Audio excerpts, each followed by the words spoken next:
믿음으로 노아는 아직 보이지 않는 일에 경고하심을 받아 경외함으로 방주를 준비하여 그 집을 구원하였으니 이로 말미암아 세상을 정죄하고 믿음을 따르는 의의 상속자가 되었느니라. 네, 안녕하십니까, 유영석 목사입니다. 우리는 믿음으로 산 사람들의 이야기를 계속 묵상하고 있습니다. 첫 번째 이야기는 아벨의 이야기였습니다. 아벨의 믿음은 한마디로 자기 부인이었습니다. 그리고 두 번째 이야기는 에녹이었습니다. 그 에녹의 믿음은 한마디로 동행이었습니다. 그리고 오늘 세 번째 이야기의 주인공은 이제 노아입니다. 노아에 대해서는 제가 따로 부연 설명이 필요 없을 정도로 우리가 너무나 잘 알고 있는 스토리입니다. 그런데 우리가 만약 그 시대 속에 들어가서 노아가 되었다고 한번 상상을 하면서 이 말씀을 접해보면 그게 그렇게 간단하게 이해하고 넘어갈 수 있는 쉬운 스토리가 아니라는 것을 단번에 알게 됩니다. 자, 여러분, 구름 한 점 없는 맑은 가을 하늘 아래에서 어느 날 갑자기 하나님이 나에게 나타나서 곧 대홍수가 시작될 것이니까 너는 그 대홍수를 예비하여서 산 꼭대기에 방주를 지어라 라는 명령을 주셨다고 한번 상상을 해 보십시오. 여러분, 그게 쉽습니까? 어렵습니까? 여러분, 한번 제가 잘 생각을 해 보십시오. 제가 쉬운지 어려운지를 물었습니다. 그런데 아마도 여러분은 1초도 망설임 없이 어렵다라고 대답하셨을 거라고 생각합니다. 그게 왜 그런가 하면 우리가 상식으로 답했기 때문에 그렇습니다. 그거는 다시 말하면 믿음이 아니라 우리의 상식과 우리의 이해와 우리의 지식 속에서 나온 대답은 1초의 망설임 없이 어렵다예요. 그거는 불가능하다예요. 누가 그런 짓을 할 수 있겠냐는 거예요. 그런데 성경에서 믿음에 대해서 이야기할 때 그 믿음의 시선에서 보면 그거는 당연하다는 거예요. 그리고 그게 가능하다는 거예요. 그러니까 여러분 잘 들어보세요. 믿는 것과 믿지 않는 것의 차이가 큽니까? 작습니까? 크죠. 자, 이거를 여러분 우리가 인식하지 않으면 믿음이라는 것을 되게 쉽게 생각하는 거예요. 그렇지 않아요. 믿음이라는 것은 엄청난 변화를 가져오고 엄청난 인식의 변화와 함께 행동의 변화를 수반합니다. 그러니까 믿는 것과 믿지 않는 것의 차이는 엄청난 차이라는 것을 분명히 인식하게 되는 것이죠. 그러니까 믿음이 뭐라는 것인가 이렇게 한마디로 얘기한다면 그 믿음이라는 것은 사람들이 상식으로 이해하고 있던 당시 시대 속에서 그 상식의 틀을 벗어나는 것이 믿음의 시선인 거죠. 그러니까 그 믿음은 당시 일반적인 사람들의 생각과 구별될 수밖에 없는 것입니다. 그래서 믿음은 아주 구체적이고 또 아주 현실 속에서 또 행함으로 나타나고 드러나는 증거로서 그 믿음이 실행되고 또 증거되고 있다라고 하는 사실입니다. 그런데 그 행함이 뭐로 시작했는지를 한번 또 생각을 해보겠습니다. 자, 하나님의 말씀이 우리에게 떨어졌습니다. 그런데 노아만 그 말씀을 하나님의 말씀으로 받아 먹었습니다. 그리고 나머지 모든 사람들은 그 말씀을 하나님의 명령, 하나님의 말씀으로 듣지 않았습니다. 그리고 도로 뱉어버렸어요. 그 이유가 뭘까? 자, 창세기로 한번 가보겠습니다. 창세기 6장 9절 말씀이에요. 노아의 역사는 이러하다. 노아는 그 당대에 그 시대에 의롭고 흠이 없는 사람이었다. 그 의롭고 흠이 없는 사람이었다는 그 다음 문장과 연결되어 있어요. 그건 무슨 뜻이냐? 노아는 하나님과 동행하는 사람이었기 때문에 의롭고 흠이 없는 사람으로 평가받았다. 언제? 그 시대 속에. 다시 말하면 그 시대 속에 이 말은 다른 사람들은 다 자신의 상식과 자신의 이해 속에서 하나님을 이해하려고 했기 때문에 그 하나님의 말씀, 하나님의 심판의 메시지가 들리지 않는 거예요. 그런데 노아는 하나님과 동행하고 있었기 때문에 그 하나님과 동행하는 노아에게는 그 하나님의 말씀이 들려오는 거예요. 그리고 그게 믿어지는 거예요. 믿어지는 정도가 아니라 그게 보이는 거예요. 그러니까 그게 보이니까, 증거로 나타나니까 행함이 따라오는 거죠. 그렇게 사는 거죠. 자, 이것이 이제 믿음이라고 노아의 이야기를 통해서 우리에게 다시 한번 성경이 증거를 해주고 있는 겁니다. 자, 우리는 어제 에녹에 대해서 묵상을 했는데 그 에녹도 어떤 믿음이었다고 그랬습니까? 동행하는 믿음이었다고 그랬습니다. 그 동행이라는 말은 1년 365일 주님이 나에게 좋은 일을 베풀어 주시든지 안 좋은 일을 허락하시든지 상관없이 어떤 상황 속에서도 그분을 신뢰하고 그분이 지금도 나와 함께하고 계심을 믿음으로 바라보면서 그분만이 나의 영원한 상급이심을 소망하면서 함께 걷는 것이라고 했습니다. 그러면 노아도 마찬가지로 뭐예요? 하나님과 동행했다. 그러니까 노아만 어떻게 하나님의 말씀을 알아들을 수 있었는가? 하나님의 말씀을 믿을 수 있었는가? 그는 하나님과 1년 365일 동행했기 때문이다. 그 말은 그 믿음이라는 게 어느 날 갑자기 하늘에서 날벼락처럼 떨어지는 것이 아니다라는 것을 이야기해 줍니다. 우리는 성경을 통해서 아주 짧은 문장으로 요약된 이 한 구절만 읽게 되잖아요. 노아는 하나님과 동행했다. 에녹은 하나님과 동행했다. 그런데 이 짧은 문장 속에는 그거는 결론으로 주어져 있는 것이고 그 안에는 엄청난 과정이 숨겨져 있는 거잖아요. 그죠?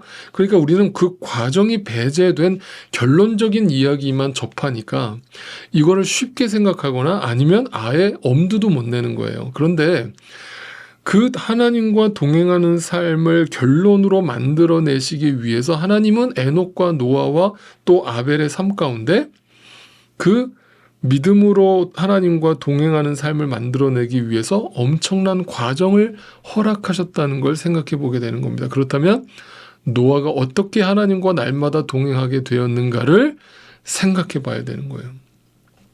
그게 어제 말씀드린 대로 과정이 있었다는 거죠.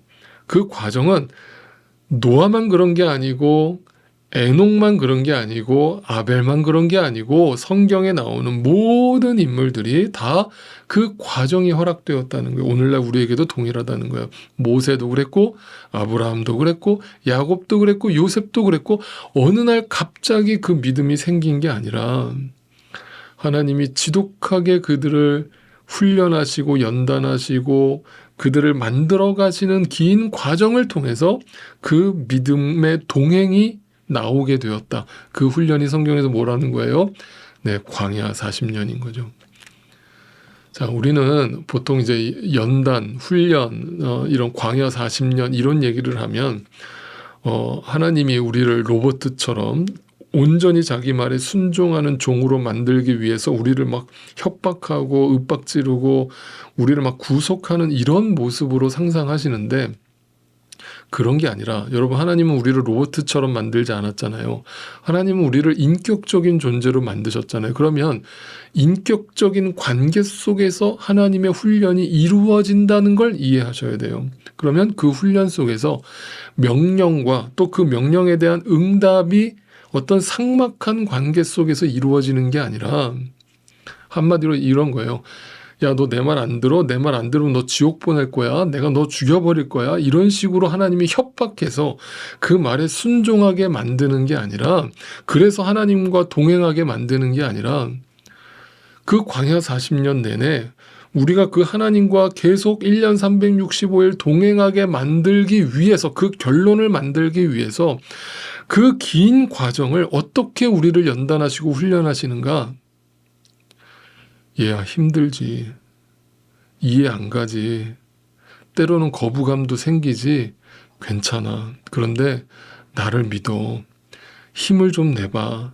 앞으로 당장 보이지 않아도 내가 조금씩 너에게 그 믿음의 눈을 열게 해줄 테니까 나와 함께 한 걸음씩 이 광야를 지나가자.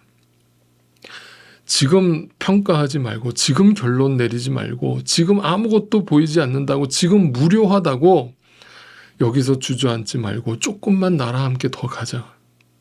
여러분 이게 인격적인 관계예요. 그게 하나님이 우리를 자식으로 여기시고 인격적인 대화로서 우리와 함께 동행하신다는 말의 의미예요.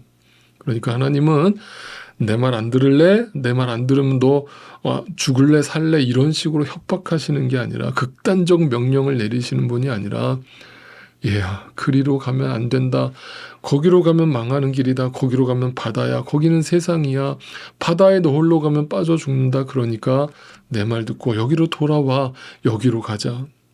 라면서 사랑으로, 인내로, 긍휼로, 자비로, 은혜로, 인격적인 관계로 우리를 연단하시고 훈련하시는 거예요. 그래서 그 말을 조금씩 알아들으면서 내가 어린아이의 일을 버리고 내가 성장해 가는 걸 경험했을 때 어느 단계에 내가 뒤를 돌아보니까 노아가 되어 있는 거예요. 그 방주를 한치의 망설임 없이 짓고만은 하나님과 동행하는 삶을 살아가기 시작하는 거예요. 그것이 하나님 앞에서 의로운 자라고 평가된 존재라고 말하고 있는 거예요. 노아는 하나님과 그런 인격적 관계를 통해서 동행했고, 그리고 방주를 지으라는 하나님의 명령에 너무나 자연스럽게 순종할 수 있게 되었던 것입니다. 그는 하나님을 알고 있었고 하나님의 뜻을 누구보다 알고 있었기 때문에 그는 하나님 앞에서 인격적으로 광야 40년을 통과해서 연단받고 훈련받았기 때문에 자연스럽게 그 말씀에 순종할 수 있게 되었던 거예요. 그러니까 그가 의로웠다라는 것은 그 자체로 그것도 하나님의 은혜인 것이죠. 그래서 노아의 이야기에 빼놓을 수 없는 이야기, 방주의 이야기가 바로 그 노아의 믿음을 그대로 대변해주고 있는 것입니다. 그 방주라는 이름의 뜻이 어떤 뜻을 포함하고 있다고 그랬습니까? 방주라는 단어가 히브리어로 테바라고 하는데, 구약에서 테바라는 단어가 사용된 곳이 딱 두 군데 있다고 그랬어요. 하나는 이 노아의 방주 이야기 속에 나오는 방주가 테바고, 또 하나는 아기 모세가 나일강에 띄워졌던 그 모세가 누웠던 광주리가 바로 테바라는 단어로 쓰여졌다고 그랬어요. 그러니까 노아의 방주는 축구장 3배 크기이고 모세의 광주는 갓난아기 하나 겨우 누울 수 있을 정도의 작은 광주리인데 어떻게 이게 테바라는 공통된 단어로 사용되었는가? 그것은 그 테바라고 하는 단어가 품고 있는 의미가 같기 때문이에요. 어떤 의미가 있다고 그랬습니까? 첫째, 테바는 방주와 광주리의 공통점은 자체 동력이 없다라는 것입니다. 내 힘으로 가는 게 아니에요. 두 번째, 방향키가 없어요. 어디로 갈지 몰라요. 셋째, 그래서 목적지가 없어요. 어디서 멈춰야 될지 모르고 어디가 내 삶의 목적지인지 몰라요. 그런데 물이 흘러가는 대로, 하나님이 인도하시는 대로, 하나님이 연단하시고 훈련하시는 대로 흘러가는 거예요. 그게 믿음이고 그게 동행이에요. 그래서 그 방주가 의미하는 거, 연단과 훈련, 동행이라는 단어가 의미하고 있는 메시지는 딱 한 가지예요. 아벨이에요. 나의 힘을 빼는 것이에요. 참 희한한 게 성경에 보면 우리의 힘을 빼라는 이야기가 너무 많이 등장하잖아요. 그런데 힘을 빼라는 말처럼 쉬운 말이 없는 것처럼 들려요. 아니, 힘을 갖는 게 어렵지 힘을 빼는 게 뭐가 그렇게 어려울까 싶어요. 그런데 이렇게 운동선수들이 운동을 처음 배우는 거를 옆에서 가만 지켜보면 전부 옆에서 그 코치들이 뭐라고 한결같이 말합니까? 야, 힘 빼. 야, 목에 힘 빼. 야, 팔에 힘 빼. 다리 힘 빼. 야, 힘 들어가면은 절대 실력이 늘지 않아. 너의 힘을 빼야 돼. 그래야 거기서 진짜 너의 실력이 나와. 라고 코치들이 한결같이 그렇게 가르치는 걸 옆에서 보게 돼요. 힘 빼는 게 그렇게 어려운 모양이에요. 여러분, 신앙생활이 무엇인지 한번 돌이켜보시고 지금 나의 믿음을 한번 돌이켜보세요. 하나님께서 나를 지금 그 믿음에 동행하는 삶으로 이끌어 가시기 위해서 어떤 말씀이 나에게 주어지더라도 순종하고 아멘하고 행하게 만드시기 위해서 나에게 긴 광야의 과정을 허락하고 계시는데, 그 과정 속에서 하나님이 나에게 요구하는 것이 뭘까요? 방주, 태바, 힘 빼. 너의 자체 동력으로 가는 거 아니고 네 방향키로 가는 거 아니고 너의 목적지대로 가는 게 아니야. 내가 끌고 갈 거야. 이거를 배우는 것이 바로 방주고 그것이 동행이라는 것입니다. 네, 우리가 날마다 힘을 빼고 이 믿음의 그 방주에 올라타게 되기를 진심으로 소망하고 또 소망합니다.